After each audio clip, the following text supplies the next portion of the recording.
চট্টগ্রামের রাঙ্গুনিয়ায় বিএনপি মহাসচিব মির্জা ফখরুল ইসলাম আলমগীরের গাড়ি বহরে হামলার ঘটনায় দায়ের করা মামলায় কার্যক্রম নিষিদ্ধ আওয়ামী লীগ ও এর অঙ্গ সংগঠনের ২৬ নেতাকর্মীর বিরুদ্ধে তদন্ত প্রতিবেদন দিয়েছে পুলিশ। মঙ্গলবার চট্টগ্রাম জুডিশিয়াল ম্যাজিস্ট্রেট আদালতে প্রতিবেদনটি জমা দেয় রাঙ্গুনিয়া থানা পুলিশ।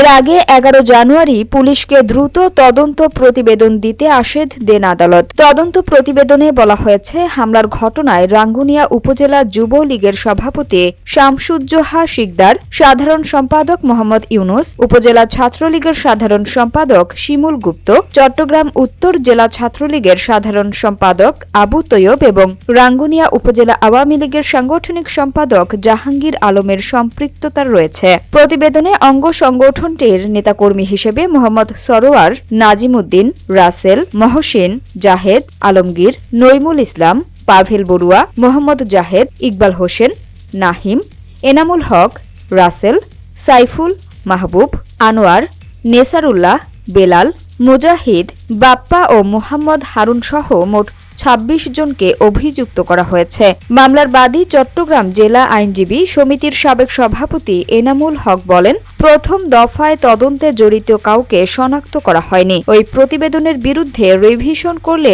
আদালত পুনরায় তদন্তের নির্দেশ দেন। পরে পুলিশ নতুন করে তদন্ত করে এই প্রতিবেদন দেয়। ২০১৭ সালের ১৮ জুন রাঙামাটিতে পাহাড় ধসে ১১৫ জনের প্রাণহানির ঘটনা ঘটে। ঘটনার পর এলাকা পরিদর্শনে মির্জা ফখরুল ইসলাম আলমগীরের নেতৃত্বে বিএনপির একটি প্রতিনিধি দল রাঙামাটির উদ্দেশ্যে যাত্রা করে। পথে রাঙ্গুনিয়ার ইছাখালী এলাকায় তাদের গাড়ি বহরে হামলা চালানো হয়। রড ও ধারালো অস্ত্র নিয়ে চালানো ওই হামলায় মির্জা ফখরুল ইসলাম আলমগীর, বিএনপির স্থায়ী কমিটির সদস্য আমির খসরু মাহমুদ চৌধুরী এবং চট্টগ্রাম বিএনপির বিভাগীয় সাংগঠনিক সম্পাদক মাহবুবুর রহমান সহ কয়েকজন আহত হন।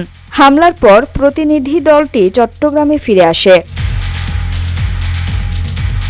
ঘটনার পর বিএনপি ওই হামলার জন্য রাঙ্গুনিয়ায় সাবেক সংসদ সদস্য ও তৎকালীন পররাষ্ট্রমন্ত্রী হাসান মাহমুদকে দায়ী করলেও তিনি অভিযোগ অস্বীকার করেন। ওই ঘটনায় ২০১৭ সালের ২১ জুন চট্টগ্রাম আদালতে মামলা হয়।